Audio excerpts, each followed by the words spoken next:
सोचा कि आप लोगों की मदद ली जाए। अभी हाल ही में हमने भोपाल में जो भारत भवन है, जिसमें एक बहुत गौरवशाली रंगमंडल हुआ करता था, जिसका नेतृत्व हमारे पूर्व निदेशक स्वर्गीय बीवी कार्मिक जी करते थे और बहुत अच्छा नाटक वहाँ खेला गया था। और कई सालों से वो रंगमंडल सक्रिय नहीं है। तो उस रंगमंडल, क्योंकि भारत में रंगकर्म को और बढ़ावा देने के लिए प्रोफेशनल रेपेट्री की ज़रूरत है, जिसमें थोड़ा सैलरी मिले आर्टिस्ट को, थोड़ा नाटक करने के लिए भी कुछ बजट हो, प्रोडक्शन माउंट करने के लिए, तो नाटक थोड़ा अच्छा हो जाता है और लोग सब कुछ छोड़ के नाटक पे कॉन्सेंट्रेट भी करते हैं।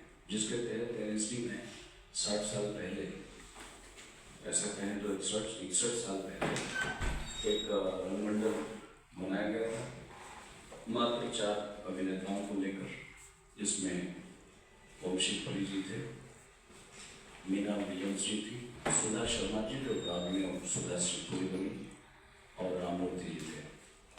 तो यही मकसद था अलराज साहब का कि एक पेशेदार रंगमंडल बने।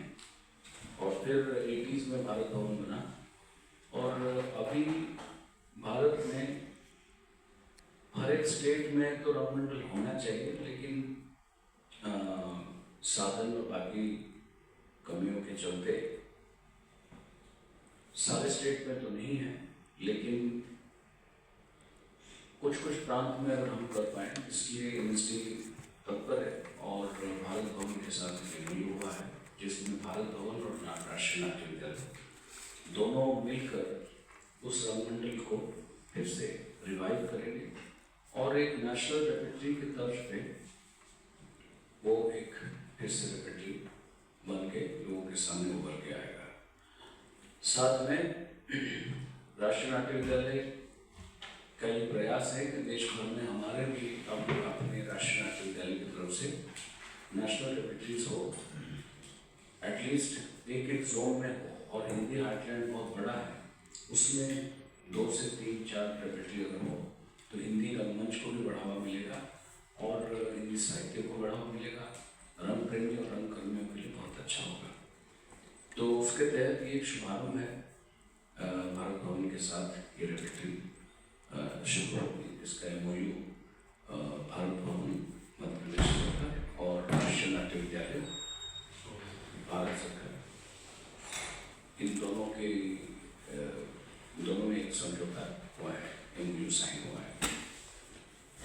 इसके अलावा राष्ट्रीय नाट्य विद्यालय भारत में भी इतना बड़ा देश है और हम केवल यहाँ पर एक ऑल इंडिया बेसिस पे, स्कॉलरशिप बेस पे हम 4 सेंटर 5 सेंटर में लोगों को चुनते हैं, तो 112 सीट हमारे पास इस साल था।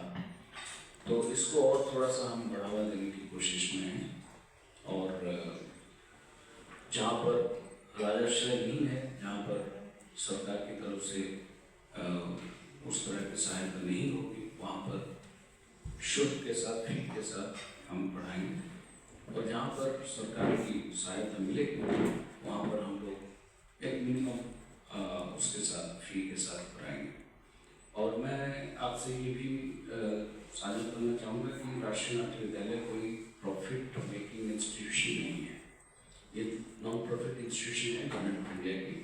तो इसलिए समय पर कुछ कोर्सेज ऐसे भी आएंगे जिसमें हम उस कोर्स को नो प्रॉफिट के चलते उसको देखना चाहेंगे, और उसमें कुछ फीस के आकार में बच्चों को कुछ पैसा देना पड़ेगा। लेकिन फिर से मैं क्लियर कर रहा हूँ आप सबके सामने, हमारा जो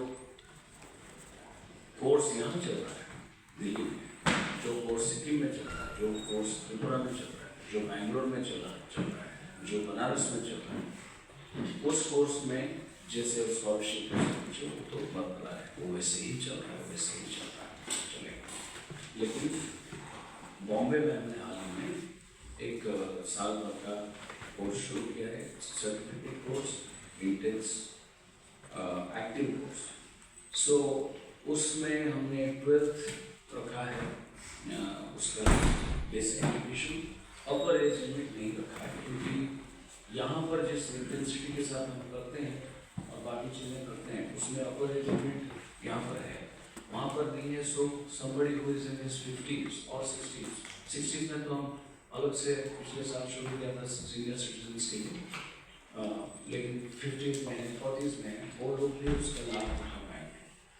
तो बॉम्बे कोर्स वो तरह से चल रहा है।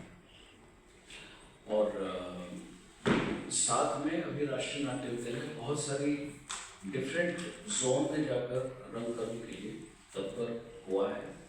जैसे डीडीए के साथ मिलकर दिल्ली के जो बड़े बड़े पार्क्स हैं, पार्क्स में बहुत सारे लोगों की भागीदारी होती है, तो आसपास के बच्चे वहाँ खेलने भी आते हैं।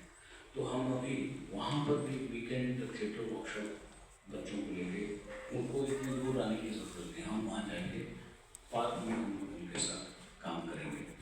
तो जो हमारा नाट्य शास्त्र है उसमें नाटक को नाट्य क्रीड़ा कहा गया है और ये 3000 साल पहले कहा गया है, और आज वेस्टर्न वर्ल्ड इसको प्ले बोलता है।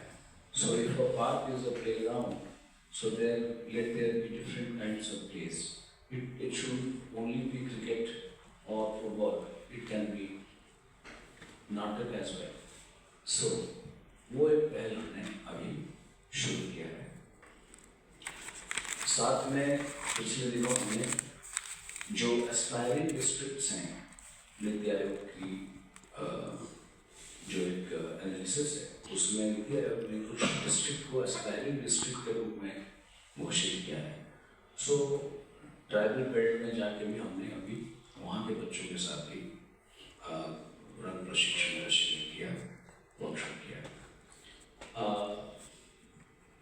दिल्ली के स्लम के बच्चों के साथ भी हम लोगों ने समर में वर्कशॉप किया, और जो बच्चे ऑटिज्म के शिकार हैं उनके साथ भी अभी हम थिएटर वर्कशॉप कर रहे हैं। और देख के